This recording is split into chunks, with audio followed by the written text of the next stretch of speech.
അപ്പൊ ഈ പുതിയ വീട്ടിലോട്ട് ഇപ്പൊ താമസം മാറിയിട്ട് ഒരു 6 months. 6 months. നമ്മളാണ് ഫസ്റ്റ് ഇവിടെ വന്ന്. അതെ, ആദ്യത്തെ ഇന്റർവ്യൂ ആണ് എൻ്റെ ഈ വീട്ടിൽ. ഇവിടെ വന്നപ്പോൾ തന്നെ ഭയങ്കര പോസിറ്റീവ് എനർജി എന്തോ. അത് പക്ഷേ നിങ്ങൾ വന്ന സമയം എന്ന് പറയുന്നത് കുറച്ച് വെയിലായി. പക്ഷേ മോർണിംഗും ഈവനിങ്ങും വളരെ ഭയങ്കര വൈബാ. ഈ ഏരിയ എന്ന് പറഞ്ഞാൽ ഒന്ന് പൊല്യൂട്ടഡ് അല്ല, ട്രാഫിക് ഒക്കെ വളരെ കുറവാണ്. നമ്മുടെ പ്രൈവറ്റ് വെഹിക്കിൾസ് മാത്രമേ പോകുന്നു. പിന്നെ പറയാൻ പറ്റില്ല, ഇനിയിപ്പോൾ കുറച്ച് കഴിഞ്ഞ് കഴിഞ്ഞാൽ അപ്പുറത്ത് റിംഗ് റോഡ് വരികയാണ്, പിന്നെ കണ്ടെയ്നേഴ്സിൻ്റെ ഒക്കെ ബഹളമായിരിക്കും. എനിക്ക് സിറ്റി ലൈഫ് എനിക്ക് ഭയങ്കര ബോറിംഗ് ആയി, ഇഷ്ടമല്ല. അതുകൊണ്ടാണോ സിറ്റിന്നൊക്കെ ഒന്ന് മാറി? ഞാൻ മനഃപൂർവ്വം അങ്ങനെ മാറി താമസിച്ചതാണ്. അപ്പോൾ ഇത് നമുക്ക് എല്ലാ സൗകര്യവും ഉണ്ട്. ഇപ്പോൾ എല്ലാം ഒരു 2 കിലോമീറ്റർ ചുറ്റളവിലാണ്. ഇപ്പോൾ കാട്ടാക്കട എന്ന് പറയുന്ന സ്ഥലം സിറ്റിയെക്കാളും ഭയങ്കരമായിട്ട് ഡെവലപ്ഡ് ആണ്. ഒരു രാമചന്ദ്രൻസ്, വിസ്മയ, രാജകുമാരി എല്ലാം അങ്ങനത്തെ സ്ഥലങ്ങൾ. സിറ്റി വിട്ട് ഇച്ചിരി ഒന്ന് ഉള്ളിലോട്ട് വന്നപ്പോഴത്തേക്ക് ഇവിടെ സിറ്റി ആവുന്നു അല്ലേ? അതെ അതെ അതെ, ആണ് ഇഷ്ടം. എന്ത് പറ്റി സിറ്റിയൊക്കെ സിറ്റി മടുക്കാൻ അങ്ങനെ കാരണമൊന്നുമില്ല. ഞാൻ ബേസിക്കലി എനിക്ക് സിറ്റി ലൈഫ് ഇഷ്ടമില്ലാത്തൊരു മനുഷ്യനാണ്. പറ്റിയ മൂന്നാർ പോയി താമസിക്കണം എന്നൊക്കെ ആഗ്രഹം. പക്ഷേ ഷൂട്ടിംഗ് നമുക്ക് പർപ്പസ് ഉള്ളത് കൊണ്ട് മാത്രമേ ഉള്ളൂ. നമ്മൾ ഷൂട്ടിങ്ങിന് വരാൻ ബുദ്ധിമുട്ടാണെന്നല്ലോ വിചാരിച്ചിട്ടാ. അല്ലെങ്കിൽ എനിക്ക് ഇടുക്കി അങ്ങനെയുള്ള സ്ഥലമൊക്കെ ഇഷ്ടം. അത് ഒരുപാട് പേർക്ക് ഇങ്ങനെ ആഗ്രഹം ഉണ്ടല്ലോ, എപ്പോഴെങ്കിലും ഈ ഇടുക്കി, മൂന്നാർ അവിടെ. അത് നമ്മൾ ടൂറിസ്റ്റിന് പോകുന്നതിനേക്കാളും നല്ലത് അവിടെ ചെന്നൊരു എനിക്ക് വലിയ വീടിനോടും താല്പര്യമില്ല. എനിക്കൊരു നമുക്ക് ഒന്നാമത് നമുക്ക് വീട് എന്ന് പറയുന്നത് പീസ്ഫുൾ ആയിരിക്കണം എന്ന് മാത്രമേ ഉള്ളൂ. നമ്മളൊരു വലിയ വീട് വാങ്ങിച്ചു വെച്ചിട്ട് മാറാലയം പിടിച്ച് വൃത്തിയാക്കാതെ, അല്ലെങ്കിൽ പിന്നെ അതിന് തക്ക ആൾക്കാർ വേണം. അപ്പോൾ അതില്ലാതെ പക്ഷെ നമ്മൾ ഷൂട്ടിങ്ങിനൊക്കെ പോയിട്ട് വരുമ്പോഴേക്കും അകത്ത് കയറുമ്പോൾ ഒരു വല്ലാത്തൊരു ഇതായിരിക്കും. കുഞ്ഞു വീടാകുമ്പോൾ നമുക്ക് മെയിൻറ്റെയിൻ ചെയ്യാൻ എളുപ്പമുണ്ട്.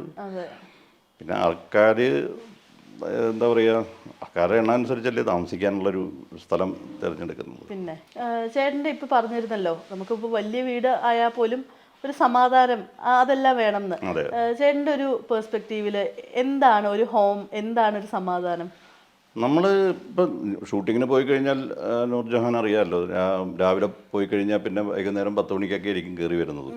അപ്പം നമ്മൾ വീട്ടിനകത്ത് കയറുമ്പോൾ ഒരു ഫ്രഷ്നെസ് ഫീൽ ചെയ്യുക എന്നുള്ളത് മാത്രമാണ്. അപ്പോൾ ഞാൻ പറഞ്ഞില്ല, ഒരുപാട് സർവൻസും കാര്യങ്ങളും വീട് അതുപോലെ മെയിൻറ്റെയിൻ ചെയ്യാനും ഒക്കെ ആൾക്കാരുണ്ടെങ്കിൽ ഓക്കെ, വലിയ വീട് എന്നാലും കുഴപ്പമില്ല. ഇപ്പം പല വീടുകളും എനിക്കറിയാവുന്ന ആൾക്കാരും വളരെ വലിയ നല്ല വീടുകളൊക്കെ പണിതിട്ട് നമ്മൾ ഫസ്റ്റ് പാലുകാച്ചിന് പോകുമ്പോൾ നല്ല രസമായിരിക്കും.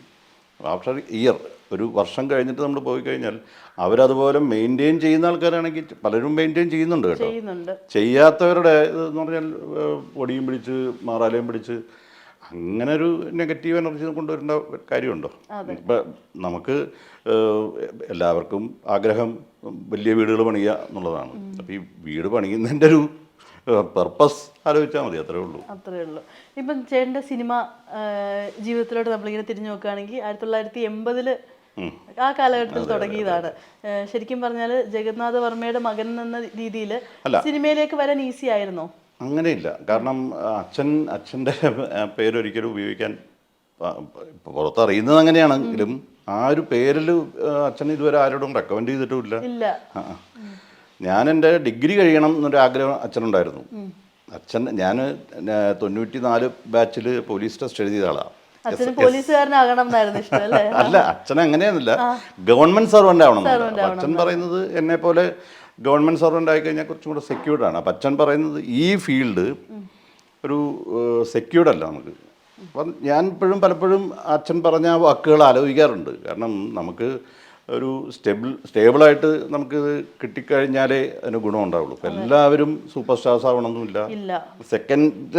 സെക്കൻഡ് ലെവലിലേക്ക് പോലും പലരും എത്തണില്ല.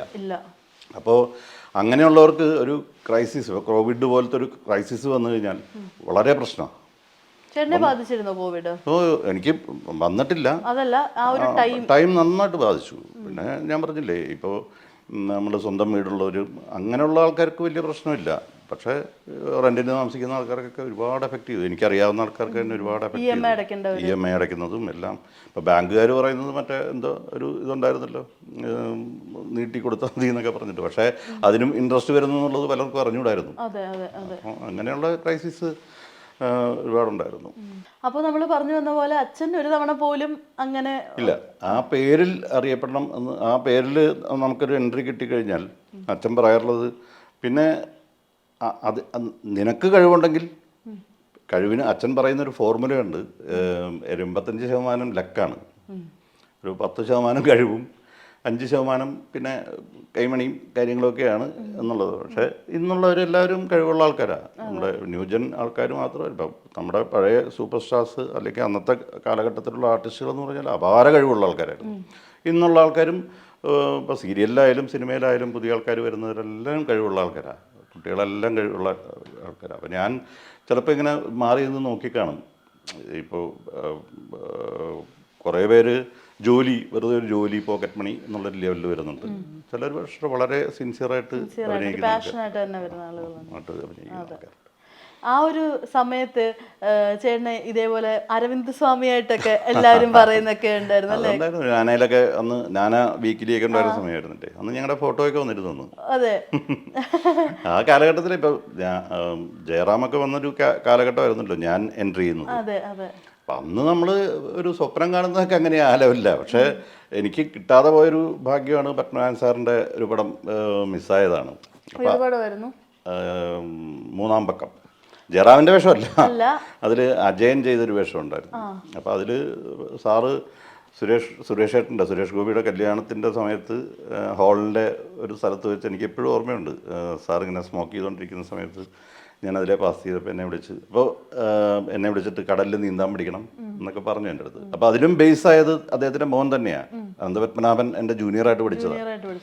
അപ്പോൾ അങ്ങനെ ഒരുപാട് പേരുണ്ട്. എം ജയചന്ദ്രൻ എൻ്റെ ജൂനിയറായിരുന്നു. ഞാൻ ഇവാനിയൻസ് കോളേജിലാണ് പഠിച്ചത്. യദുകൃഷ്ണൻ, അങ്ങനെ ഒരുപാട് പേര് ജൂനിയേഴ്സ് ഉണ്ട്. സീനിയേഴ്സും ഒരുപാട്. അമ്പിളിച്ചേട്ടൻ, ജഗദീഷ് കുമാർ, ജഗദീഷ് ഏട്ടൻ, അവരൊക്കെ അവിടെയായിരുന്നു. അവരൊക്കെ ഒരുപാട് സീനിയേഴ്സ് ആയിരുന്നു. അപ്പൊ ഈ മൂന്നാം പക്കം ഇതുപോലെ നഷ്ടമായി ഇപ്പോഴും അത് അല്ല, അങ്ങനെ ഒരുപാട് നഷ്ടങ്ങൾ പറയുകയാണെങ്കിൽ അതിൻ്റെ കണക്കെടുക്കാനേ സമയമുള്ളൂ. കാരണം ഹരൻ സാറിൻ്റെ 2 പടത്തിൽ ഞാൻ അവിടെ ചെന്നതാണ്. ഐ മീൻ, ഒന്ന് ലൊക്കേഷനിൽ ചെന്നതാണ്. ആരണ്യകം എന്ന് പറഞ്ഞ പടത്തിൽ വിനീതിൻ്റെ ക്യാരക്ടറിന് അവിടെ ചെന്നതാണ് ഞാൻ. പിന്നെ സർഗത്തിൻ്റെ സമയത്ത് അന്ന് ലൊക്കേഷനൊന്നുമല്ല, മദ്രാസിൽ ഞാൻ നീലഗിരി എന്ന് പറഞ്ഞ സിനിമയുടെ ഷൂട്ടിങ്ങിന് എൻ്റെ ഇൻട്രോ എടുക്കാൻ വേണ്ടിയിട്ട് അവിടെ ചെല്ലുമ്പോഴാണ് ഇങ്ങനെ ദേവൻ ചേട്ടൻ ഹരൻ സാറിനെ കാണാം എന്ന് പറഞ്ഞിട്ട് പോയി. ഞങ്ങൾ ഒരുപാട് സംസാരിച്ചതാണ്. പക്ഷെ അതും മിസ്സായി. അപ്പോൾ സർഗത്തിലൊക്കെ ലീഡ് റോള് അപ്പോൾ അത് പക്ഷേ ഈ തലവിധി എന്ന് പറയുന്നൊരു സാധനം ഉണ്ടല്ലോ. ഞാൻ ഭയങ്കര ദൈവവിശ്വാസിയാണ്. എന്ന് വെച്ചാൽ ഞാൻ അങ്ങനെ സ്വയം പറയുന്നതല്ല ഞാൻ പറഞ്ഞത്. അപ്പോൾ മനസ്സിനുള്ളിലുള്ളതാണ് അത് നമുക്ക് ഈ എന്ത് അംബീഷ്യസ് ആണ്. ഇപ്പോൾ ഓരോരുത്തർ നല്ല ഇരിക്കുന്ന ആൾക്കാർ പറയും അംബീഷ്യസ് ആവണം, അങ്ങനെ ചെയ്യണം ഇങ്ങനെ ചെയ്യണം. പക്ഷേ എല്ലാവരെയും അംബീഷ്യസ്